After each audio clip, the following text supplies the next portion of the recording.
Good morning friends. இப்போ காலையில் 4 மணி ஒர்க்குக்கு போயிட்டுருக்கேன்.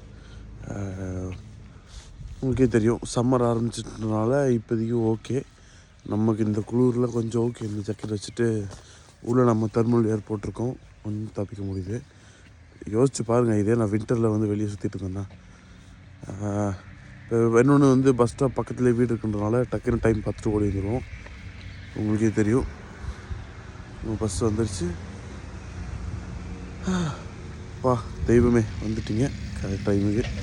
என்ன இந்த ஒரு பஸ் மிஸ் பண்ணணும், அடுத்த 1 மணி நேரத்தில் நான் வெயிட் பண்ணணும். இதுவே வந்துட்டேன்.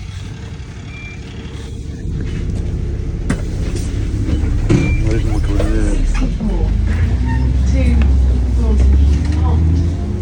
பஸ் பாஸ் இருக்குது, அதனால் கொஞ்சம் நான் ஓட்டிக்கிட்டு இருக்கேன். பஸ்ஸுக்கு ட்ரெயினுக்கு எல்லாத்துக்கும் சேர்த்து ஒரே பாஸ் தான். இந்த இடத்துல இருந்து நீங்கள் பார்த்தீங்கன்னா இங்கே ட்ராவலிங்க்கு ஒரு உண்மையில நல்ல விஷயம் தான். நீங்கள் ஒரு கார்டு வாங்கிக்கணும், இந்த காசு வாங்குறது வெயிட் பண்ணுறது தொல்லையே இல்லை. மோஸ்ட்டாக அவங்களுக்கு தெரிஞ்சிருக்குன்னு நினைக்கிறேன். லண்டனில் கண்டக்டர்ஸே கிடையாது, ஒன்லி டிரைவர்ஸ் தான். ஸோ டிரைவர் இந்த வேலைலாம் பார்த்துப்பாங்க. என்னென்னா உங்களுக்கு டச் பண்ணுறதுக்கு மிஷின் இருக்கும். Train station, tram station, bus station எல்லா இடத்துலையும் பார்த்தீங்கன்னா டச் பண்ணால் முடிஞ்சிருச்சு ஒர்க். எல்லாமே கார்டு தான், டிஜிட்டல் தான். கையில் கேஷ் ஹேண்டில் பண்ணுற வேலையே கிடையாது.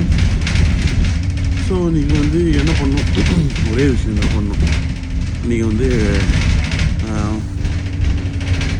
காசு ரீசார்ஜ் பண்ணிக்கணும், ரீசார்ஜ் பண்ணி டச் பண்ணணும். இப்போ நான் பார்த்தீங்கன்னா பஸ் பாஸ் இருக்குல்ல, நான் ஓவராலாக இந்த ஜோன்லேருந்து அடுத்த ஜோனுக்கு போட்டிருக்கேன், நான் ஒர்க் பண்ணுற இடத்துக்கு. ஸோ இதுக்கு மிடில் நீங்கள் எத்தனை தடவை எங்கே வேணால் டச் பண்ணிக்கலாம், இந்த ஜோன்ஸ் உள்ளே போகிறது.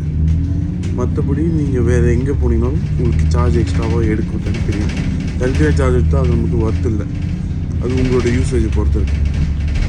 ஸோ நீங்கள் இங்கே வந்தீங்கன்னா உங்களுக்கு தேவைப்படுறதுன்னா ஒரு ஆயிஸ்டர் கார்டோ இல்லை ஒரு பேங்க் கார்டோ இருக்கணும், டச் பண்ணி ட்ராவல் பண்ணுறேன். அவ்வளோதாங்க. என்ன நம்ம ஊர் பஸ் மாதிரி இங்கேயும் டக்கு சத்தம் போட்டு இருக்குது, அதுவும் ஒன்று இருந்துகிட்டே இருக்கும். இது லண்டனில் ஒன்றும் அப்படியே பயங்கரமாக இருக்குன்னு நினைக்கூடாது, இங்கேயும் அந்த சவுண்டாக இருக்க செய்யும். ஓகேங்களா? ஸோ என்ஜாய், பாய்.